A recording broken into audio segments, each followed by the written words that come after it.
Anda kembali di berita utama bersama saya Asri Gunawan. Waktu bertahun-tahun ternyata tak cukup untuk menghapus luka hati. Amarah yang bertumpuk berubah menjadi bara dendam berujung aksi keji. Seorang lansia di Bekasi, Jawa Barat menjadi sasaran penyiraman air keras saat berangkat ke musola untuk sholat subuh. Belakangan diketahui pelakunya merupakan pemuda yang tidak lain adalah tetangga korban. Lalu apa motif dan bagaimana pelaku melancarkan aksi nekatnya itu?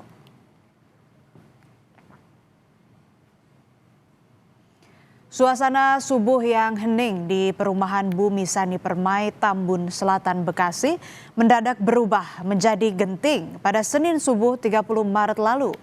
Seorang lansia yang hendak beribadah sholat subuh di musola diserang dengan siraman air keras oleh dua orang yang berboncengan motor.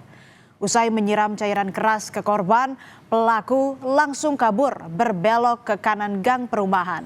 Sementara korban sempat membuka bajunya dan jalan terhuyung setelah disiram cairan air keras.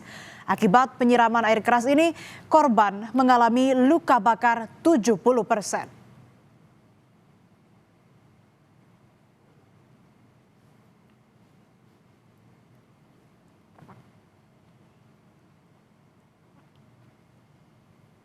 Dari keterangan warga, saudara, dua pelaku berboncengan motor dengan memakai helm tertutup sempat membuntuti korban.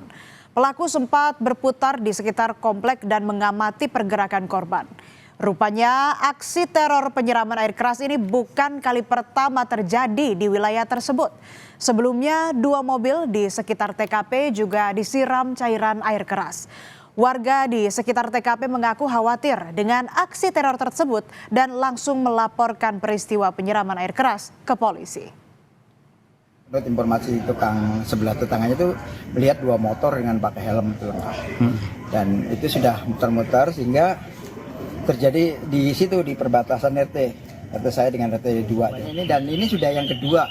Sebelumnya mobil di Fortuner di situ juga TKP juga disiram juga. Jadi ini makanya ini untuk yang kali ini karena menyangkut jiwa manusia ya, kita laporkan ke polisi untuk diusut. Nah, sekarang sedang diusut nih.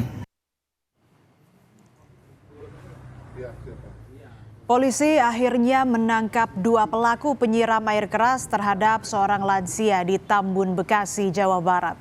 Keduanya berinisial SNM 28 tahun dan SR berusia 23 tahun ditangkap di Desa Setia Dharma, Tambun, Bekasi pada 2 April lalu.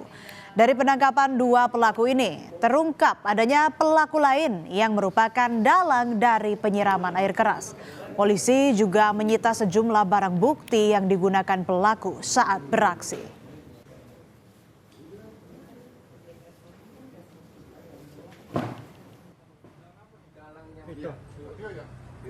Di hari yang sama, polisi juga langsung menangkap otak pelaku berinisial PBU di perumahan Bumi Sani Permai, Tambun Selatan, Bekasi. Otak pelaku yang masih berusia 29 tahun itu ditangkap tanpa perlawanan dan rupanya masih tetangga korban yang tinggalnya berdekatan dan satu kompleks dengan korban.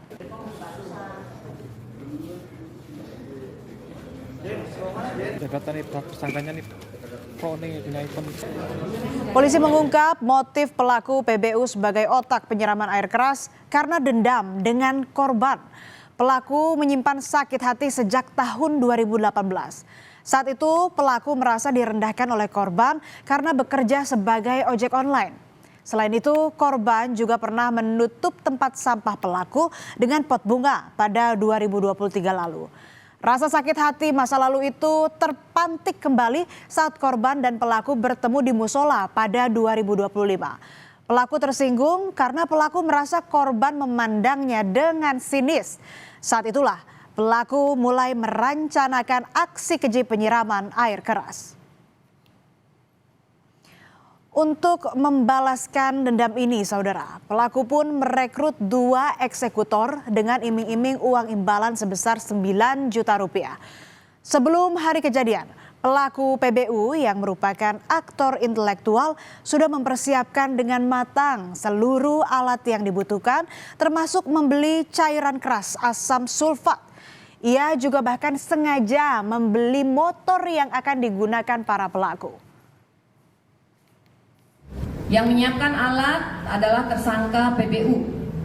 Barang-barang yang disiapkan adalah air keras berupa asam sulfat kadar 90% dengan yang dibeli tersangka inisial PBU sekitar bulan November 2025. Di tahap perencanaan dilakukan pertemuan pertama yaitu sekitar Februari 2026 oleh tersangka inisial PBU dan tersangka inisial MS untuk membahas bahwa tersangka inisial PBU ini memiliki dendam terhadap korban atas nama Tri Wibowo. Kemudian pertemuan kedua pada awal bulan Maret 2026, tersangka PBU mengenalkan tersangka inisial MS kepada tersangka inisial SR dan menawarkan pekerjaan, yaitu melukai korban dengan iming-iming bayaran 9 juta rupiah.